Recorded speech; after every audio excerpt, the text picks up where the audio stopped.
भाजपा विधायक प्रवक्तानंद ने दावत-ए-इस्लामी के फंड पर बड़ा बयान दिया है। पीलीभीत में दावत-ए-इस्लामी की गुल्लकों और स्कूलों पर सवाल उठाए हैं। दावत-ए-इस्लामी पर दुकानों में गुल्लक रखकर फंड जुटाने का आरोप लगाया है। भाजपा विधायक ने दावत-ए-इस्लामी को बड़ा खतरा बताया है। शहर काजी मौलाना जरताब रजा ने भी फंड को लेकर सवाल उठाए हैं। पीलीभीत में दावत-ए-इस्लामी बड़ा खतरा है। भाजपा विधायक का ये कहना है, सरहदी जिला होने के कारण कभी भी कोई आतंकी घटना हो सकती है। मुख्यमंत्री से मिलकर भी इसकी शिकायत की जाएगी। भाजपा विधायक का ये कहना है, 8 जुलाई को योगी आदित्यनाथ से मिलकर इस विषय को उठाया जाएगा।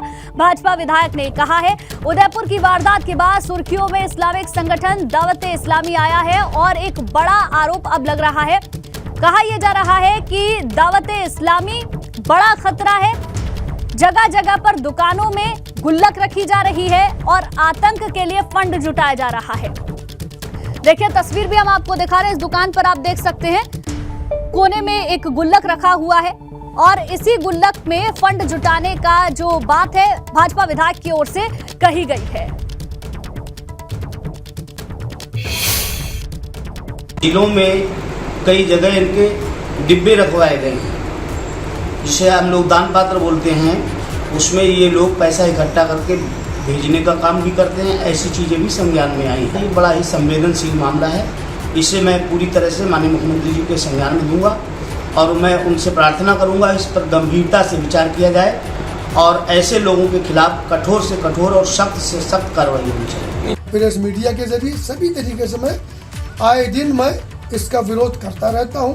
अभी 2019 में मैंने फील खाने में तकरीर करी थी ईद मिलादुन्नबी के जुलूस में कि अपनी कौम के लोगों को मैंने भाषण दिया था, तकरीर करी थी। उसमें कहा था कि इस तंजीम से अपने बच्चों को बचा लें, वरना भविष्य में ये तंजीम, ये संगठन आपके बच्चों को कहाँ पर ले जाके फंसाए, कहाँ पर मरवाए, किस जगह इस्तेमाल करे, कुछ पता नहीं। जिसका सरगना पाकिस्तान कराची के अंदर बैठा हुआ है। देखिए, बड़ा बयान दिया है। पीलीभीत में दावत-ए-इस्लामी के गुल्लकों और स्कूलों पर सवाल खड़े किए हैं भाजपा के विधायक प्रवक्तानंद ने। उनका कहना है कि बड़ा खतरा मंडरा रहा है और इसके बारे में जानकारी वो खुद मुख्यमंत्री को 8 तारीख को देंगे, जब एक बैठक होगी जिसके बारे में मुख्यमंत्री को भी अवगत कराया जाएगा। लेकिन बड़ी बात यह है कि गुल्लक दुकानों पर रखी जा रही है, आतंक के लिए फंड को जुटाया जा रहा है, ये बड़ा आरोप उन्होंने लगाया है। साथ ही साथ ये भी कहा है कि कितना बड़ा खतरा इससे हो सकता है, इस पर भी ध्यान देने की जरूरत है। विक्रांत हमारे संवाददाता ज्यादा जानकारी के साथ जुड़ गए हैं। विक्रांत, भाजपा विधायक सीधे तौर पर यह कह रहे हैं कि दुकानों पर और जगह जगह गुल्लक रखे जा रहे हैं, आतंक के लिए फंड जुटाया जा रहा है। क्या आपने इस तरीके के गुल्लक कहीं पर देखे हैं या इसकी कोई जानकारी वहां से लग पाई है? भाजपा विधायक से बात हुई हो, उन्होंने क्या कहा है? जी बिल्कुल, बताना चाहूंगा जिस तरीके से पीलीभीत के अंदर जो तमाम संबंधित दुकानें हैं उन पर दावत-ए-इस्लामी से जुड़ी गुल्लकें रखी गई थी, जिस पर लगातार उन पे पैसा जमा कर फंडिंग करने का आरोप बीजेपी के विधायक ने लगाया। तो वहीं पीलीभीत के शहर काजी हैं जरताब मौलाना, उन्होंने भी साफ तौर पर इस पर सवाल खड़े किए हैं और साफ तौर पर कहा है कि पूरे पीलीभीत में अवैध रूप से इनके मदरसे जो है वो भी संचालित किए जा रहे थे, जिसको लेकर अब जब बीजेपी का विधायक सामने बयान सामने आया तो जिला प्रशासन ने भी एक तरह से हकम बचा हुआ है। ठीक है विक्रांत, जब खुद विधायक इस बात को कह रहे हैं तो कहीं ना कहीं इस बात में दम भी है और दूसरी तरफ प्रशासन के संज्ञान में जब ये बात आई होगी तो क्या वहां पर सुरक्षा के लिहाज से इंतजाम किए गए हैं? क्योंकि आतंक से बड़ा खतरा भी भाजपा विधायक बता रहे हैं। बिल्कुल, जिस तरीके से भाजपा विधायक स्वामी प्रवक्तानंद और मौलाना जरताब का बयान सामने आने के बाद जिला प्रशासन में हड़कंप तो मचने वाली बात है ही। फिलहाल प्रशासन पूरी तरीके से सख्त हो गया और सभी दुकानों पर लगातार चेकिंग अभियान भी शुरू कर दिया गया है। चलिए ठीक है विक्रांत, बहुत बहुत शुक्रिया आपका जानकारी के लिए। तो आपको बता दें, भाजपा विधायक ने दावत-ए-इस्लामी को बड़ा खतरा बताया है। शहर काजी मौलाना जरताब रजा ने भी फंड को लेकर सवाल खड़े किए हैं। और 2 संवाददाता इस पर ज्यादा जानकारी के साथ हमारे साथ जुड़ गए हैं। अनुभव शुक्ला लखनऊ से हमारे साथ जुड़ गए हैं, इसके साथ ही रतीश त्रिवेदी कानपुर से हमारे साथ जुड़ गए हैं। अनुभव, पहले मैं आप ही से थोड़ा समझने की कोशिश करूंगी, भाजपा विधायक जो आरोप लगा रहे हैं उस आरोप के लिए वो ये भी कह रहे हैं कि वो मुख्यमंत्री से बात करेंगे, और अगर ऐसा है तो कितना बड़ा खतरा मंडरा रहा है?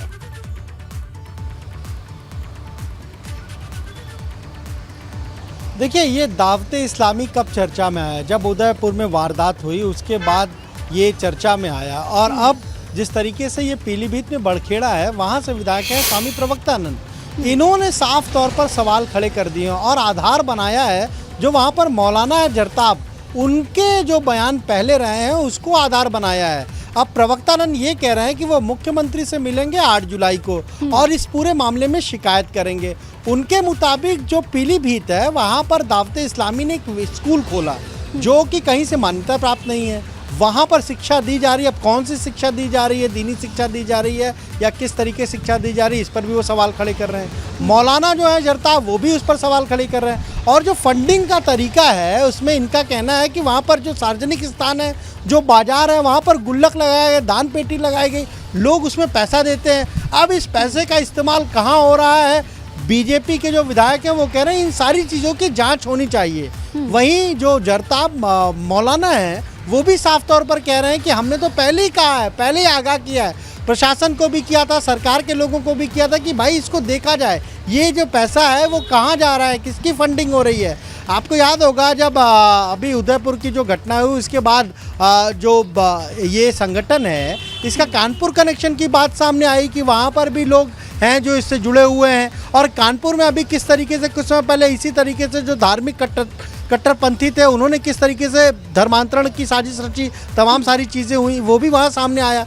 अब पीलीभीत में ये नया मामला सामने आ गया जिसको खुद बीजेपी के जो विधायक हैं प्रवक्तानंद वो उठा रहे हैं। और वो केवल खुद नहीं कह रहे हैं बल्कि कह रहे हैं कि जो मौलाना है वो भी इसी बात को कह रहे हैं। तो जाहिर सी बात है अगर 8 जुलाई को उन्होंने मुख्यमंत्री से मिलने का समय लिया है तो लखनऊ में मुलाकात होगी। हो सकता है कि मुख्यमंत्री आवास पर हो या लोक भवन में हो, और उसमें वो क्या चीज़ें देते हैं, क्या कोई कागज़ देते हैं, क्या कोई वो लिखित शिकायत करते हैं, ये काफ़ी महत्वपूर्ण हो जाएगा। क्योंकि दावते इस्लामी को लेकर अब तमाम सारी बातें सामने आ रही हैं, लेकिन जो संगठन के लोग हैं उनका यही कहना है कि हम तो दीन को लेकर जो मुस्लिम समाज है, अल्पसंख्यक समाज है, उसको जागरूक करने का काम करते हैं, उनका ये कहना है। पर जिस तरह से तमाम सारी चीज़ें अब सामने आ रही हैं, जैसे पीलीभीत के ही मौलाना सवाल उठा रहे हैं, पार्टी के जो बीजेपी के जो विधायक हैं वो सवाल उठा रहे हैं, ऐसे में क्या कोई वो शिकायत करेंगे, क्या कोई वो जांच की बात करेंगे, ये देखना काफ़ी महत्वपूर्ण होगा जब वो मुख्यमंत्री से मुलाकात करेंगे। बिल्कुल बिल्कुल, इंतजार हमें 8 तारीख का करना होगा क्योंकि ये कहा जा रहा है भाजपा विधायक की ओर से कि 8 तारीख को वो मुख्यमंत्री के संज्ञान में इस बात को लाएंगे जब मुलाकात उनकी होगी। रतीश लगातार बने हुए हैं। रतीश, क्योंकि पहले कानपुर कनेक्शन भी सामने आ चुका है जिसका जिक्र अनुभव ने भी किया, तो ऐसे में जब शिकायत की जाएगी तो कहीं ना कहीं अब ये मामला मीडिया में भी आ चुका है, तो अब मुख्यमंत्री के संज्ञान में भी आएगा, तो क्या इसको लेकर कोई जांच बिठाई जाएगी? क्योंकि स्कूल को लेकर भी सवाल है और जो अलग अलग जगह गुल्लकें दिख रही हैं, वो तस्वीरें भी हम आपको दिखा रहे हैं, वो भी अपने आप में बड़ा प्रश्न चिन्ह लगा रही हैं।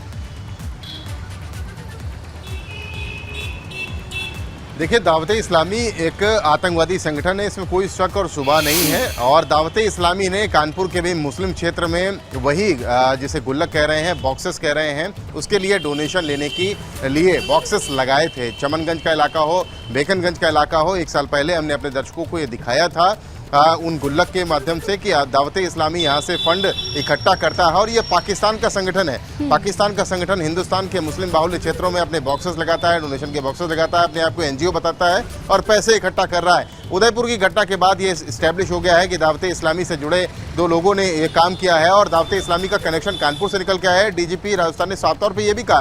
तो यहाँ के लोग, यहाँ पर दावते इस्लामी से जुड़े, दावते इस्लामी संगठन से जुड़े लोग सक्रिय हैं और सक्रियता से काम कर रहे हैं, फंड जुटा रहे हैं।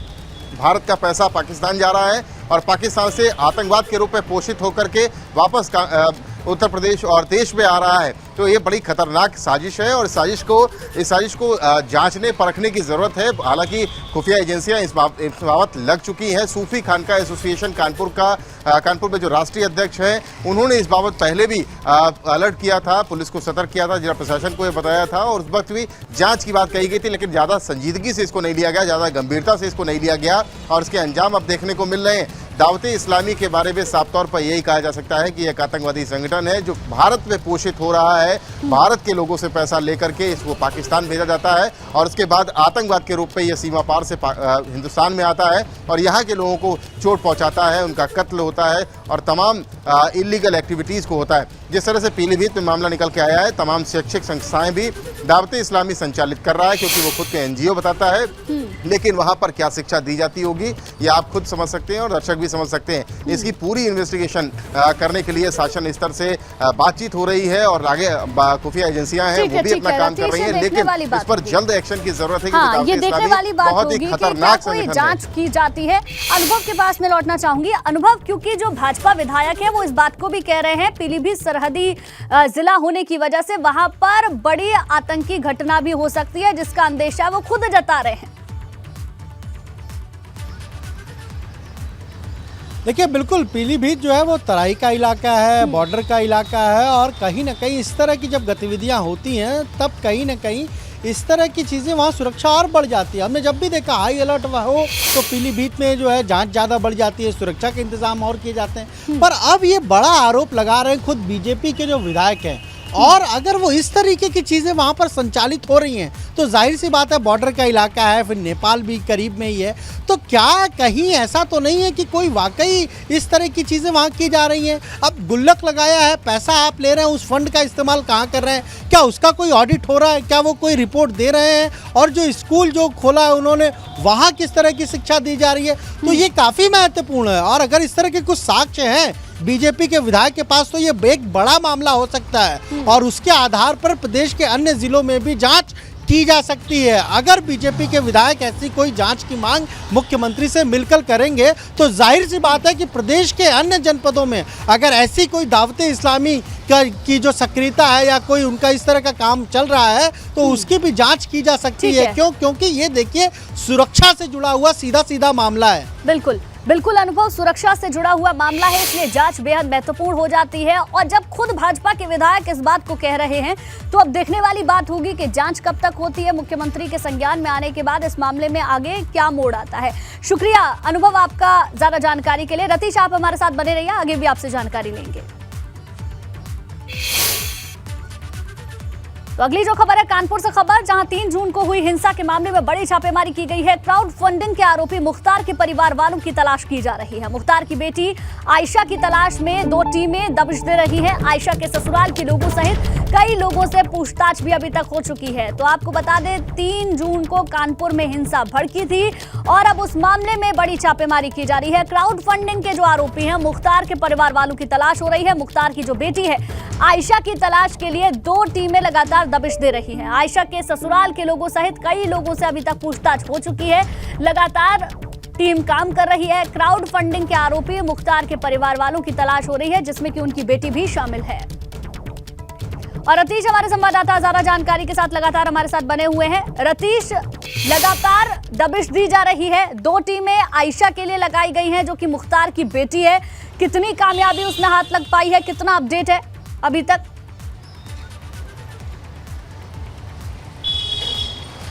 देखिए 3 जून को जो कानपुर में हिंसा हुई थी उसमें हाजी मुख्तार अहमद उर्फ मुख्तार बाबा एक बड़ा ही अहम एविडेंस और अहम कड़ी कहा जा सकता है इस मामले में, क्योंकि सीधे तौर पर फंडिंग करने का आरोप है, फाइनेंसर होने का आरोप है। और क्राउड फंडिंग की, यानी जो लोग पथराव कर रहे थे उनको पैसे दे करके वहां पर बुलाया गया और पैसे दे करके पथराव करने और शहर के माहौल को बिगाड़ने के लिए कहा गया था। तो ऐसे में मुख्तार बाबा को तो गिरफ्तार कर लिया गया है, लेकिन मुख्तार बाबा के जो घर के लोग हैं और परिजन हैं उन पर भी पुलिस शिकंजा कसना चाहती है और जानना चाहती है कि वो कौन से राज हैं जिनको जानना बेहद ज़रूरी है, क्योंकि ये साजिश एक दिन की नहीं है, बहुत दिनों की साजिश चली आ रही थी। मुख्तार बाबा की जो सबसे पुरानी दुकान है बाबा स्वीट्स के नाम से बेकनगंज में, वो अवैध रूप से कब्जा किया गया। स्वरूप नगर में हमने दिखाया कि वहाँ पर एक मकान मालकिन के मकान पे कब्जा करके वहाँ पे बनाया गया।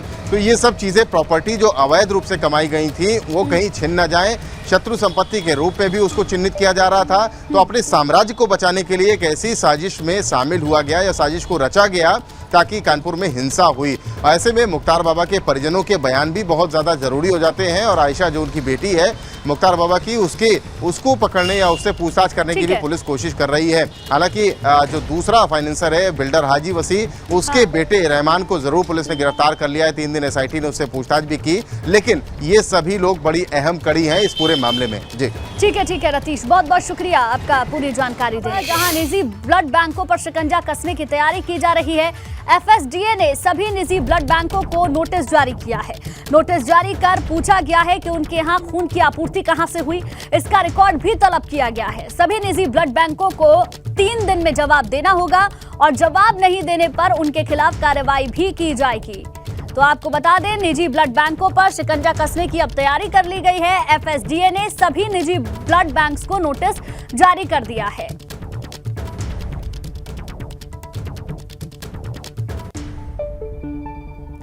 गाजियाबाद में चोरों के हौसले इस कदर बुलंद हैं कि थाना लिंक रोड क्षेत्र के रामप्रस्थ कॉलोनी में चोर ने दिन दहाड़े कार से बैटरी चोरी कर ली। सड़क किनारे खड़ी गाड़ी में ऑटो सवार चोर ने बैटरी निकाल ली, जिसकी तस्वीर CCTV में कैद हुई है।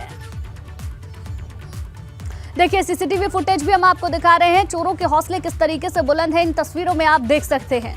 कार से बैटरी चोरी की गई है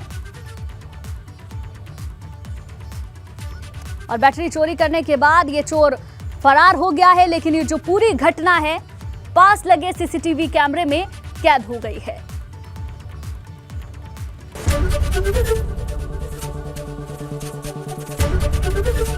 ABP गंगा, खबर आपकी, जुबान आपकी।